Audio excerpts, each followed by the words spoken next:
की पल में रिहाई हो गई। सुनकर नाते मुस्तफा दिल की सफाई हो गई। हिज्र में रोने लगा दिल भर गई आंखों की जेब, उम्र भर खाएंगे हम इतनी कमाई हो गई।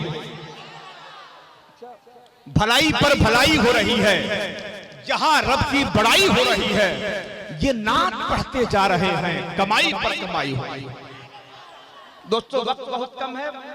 शारे इस्लाम हज़रत रज़ाउल मुस्तफ़ा साहब किबला मौजूद हैं, जो इनका भी कलाम सुनना था, लेकिन वक्त इतना ज्यादा हो चुका है कि खूबसूरत खिताब जिनके यहाँ इल्म के पहनाइयां भी हैं, अदब की दिलचस्पियां भी हैं, फनून की दिलकशियां भी हैं, कलियों की अंगलाइयां भी हैं, पुरसोस दिल की धड़कनें मौजूद हैं।